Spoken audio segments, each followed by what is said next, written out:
2040 সালের মধ্যে তামাক মুক্ত দেশ গঠনের যে লক্ষ্যমাত্রা মাননীয় প্রধানমন্ত্রী ঘোষণা করেছেন তা বাস্তবায়নের জন্য সিগারেটের উপর কার্যকর করার উপর একটি প্রধানতম শর্ত।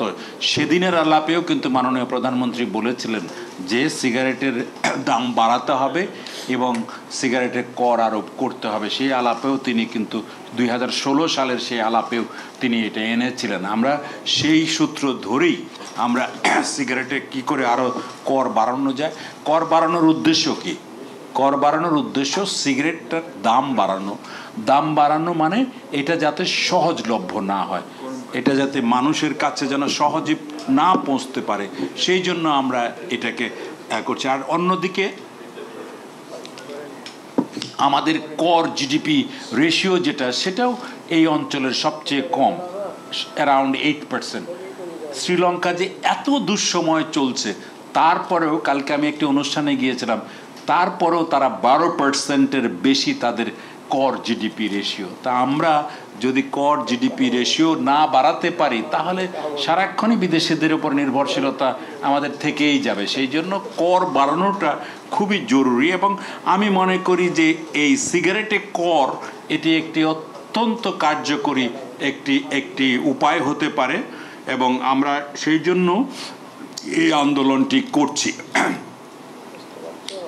এবারের বাজেটের সিগারেটের বিষয়ক যে প্রস্তাবনাগুলো এসেছে, তামাক বিরোধী নাগরিক সংগঠন ও গবেষকদের তা সবই মনমতো হয়েছে সে কথা আমি বলবো না।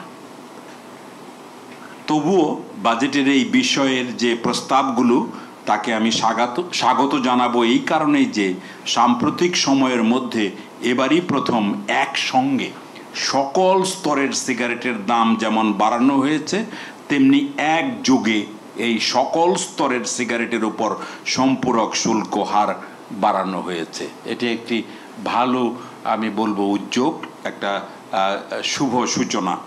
সিগারেটের দাম যতটা বাড়ানো হলো তা আরও গ্রহণীয় হতো যদি এগুলোর উপর সম্পূরক শুল্ক হার যেমনটি হলে তা আরও কার্যকর হতো, সেটা যদি খেয়াল রাখা যেত।